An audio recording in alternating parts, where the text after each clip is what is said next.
Max is the best F1 driver of his generation. He's been with the Toros for over a decade now and has built the Verstappen empire with the team. But how much longer will he stick with Redbull? Why not consider trying other teams?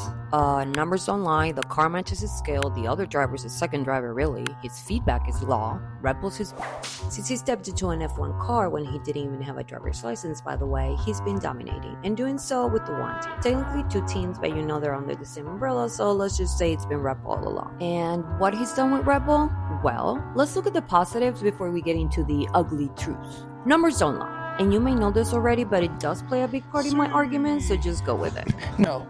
So, numbers. The honeymoon phase, if you will. He made his F1 debut in Australia at just 17 years old with Toro Rosso. In Malaysia, he scored his first points, finishing P7. Then came Spain, history in the making, Max won the race and secured his first podium. From 2021 onwards, Max became the driver. World champion in 2021, 22, Incredible. 23, and 24. Records, he's shattered plenty. Youngest driver debut, youngest driver to win a race, youngest driver to score points. He was born in 97? Yeah, jeez. Longest winning streak in a season, 10 consecutive wins in 2023. And the latest one, lap record at Monza, beating Hamilton's 2020 record. Alright, so we've established he's got the talent. Cool? Cool. Okay, before anyone gets all, he's not perfect. Well, duh. I'm not completely oblivious of his mistakes. He's still human. So let's throw some shade now on behalf of the haters. His early F1 years were full of learning moments. And yeah, some high-profile crashes. In 2015, during his debut season at Toro Rosso, he had several incidents as he adjusted to the power and complexity of an F1 car at 17. Then 2016 came and he earned the nickname Crashtappen. So many memes. Max had more than a few collisions showing just how aggressive and fearless he was. Maybe too fearless? Even in 2017-2018, Max had his learning curves. Crashes caused by overambitious overtakes or tire mismanagement. Fans and media often question if he was ready for the pressure. However, Redbull was still 100% supporting him with the errors and all. I don't quite understand why you're being so hard on Max. I'm Neither a does racing your driver. former technical director, by the way. They knew they had a winner in the making. So exciting to see the development and the evolution of Max Verstappen. And Max knew it too. Then, as we all know, 2021 came and he got his first title. Oh, and then 3 more in a row. He was untouchable. Well, more like in a league of his own. That's P1 Max. Lol. Max was king even when he started getting some car troubles mid-season 2024. A little bit frustrated, of course. He still won though. And then crap hit the fan. Rumors came along. Chris Horner's drama, car sucks, Max wants to leave, dad is pissed off, no hope for constructor's title this year. Fast forward. Rumors' legs caught off. The escape clause was clear. If he didn't rank outside the top 3 in the Drivers' Championship, he couldn't walk away. He was 3rd. Max confirmed stay through 2026. Horner's out. Mickey's in. All in all, looking like drama was over and they could go back to focusing on the track stuff.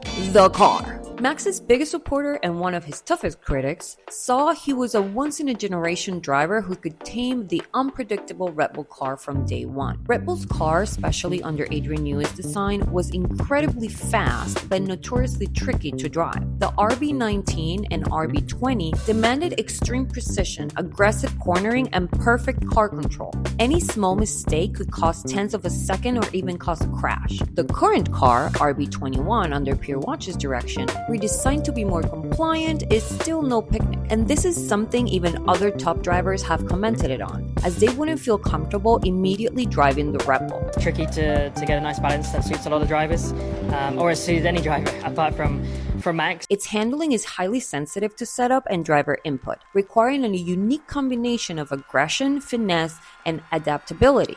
Here's where saying Max is a freaking genius has strong basis. He isn't just fast, he's a master at understanding exactly what the car needs in every corner, every braking zone, every throttle application. He knows when to push, when to manage tire wear, and how to extract the absolute maximum performance without overstepping the car's limits. Speaking of unique driving style, Max's driving style is characterized by a blend of aggression and precision. He relies heavily on intuition, a trait honed during his karting days under his father's freaking boot camp. Just emphasized the importance of feeling the car and making split-second decisions without over-reliance on data.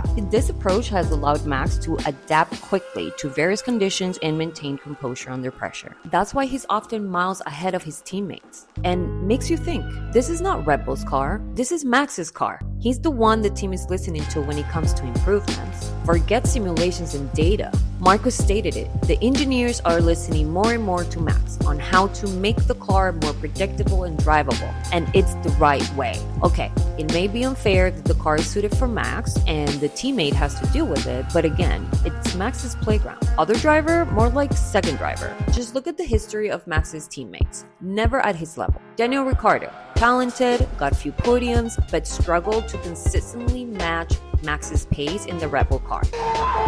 Exactly. We all loved him, but performance wasn't all there. Pierre Gasly, promoted, couldn't cut it, sent back to Toro Rosso mid-season, a demotion. Alex Albon, flashes of potential, but couldn't consistently extract the speed Max could. Checo Perez, strong driver, yet always a step behind Max. Liam Lawson only got 2 races, one of them DNF.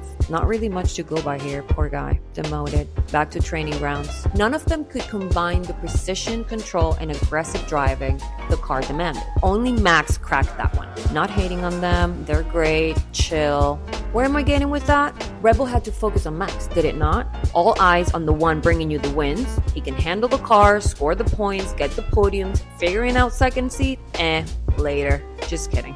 Megas has mentioned how he fully supports Tsunoda and is in no rush on deciding 2026 driver lineup. He kinda gets the quirks of the car. I mean, starting to show some progress in the last couple weekends, so I guess Yuki's here to stay. Back to Max. He's had a rough season this year, but he's got a few wins so far and stacked some points for Red Bull. It's evident how good he is. I mean, this has been a bad year for him, and still, he's third in the competition. Come on. Side note, as of Baku, he has the most pole positions in the 2025 season.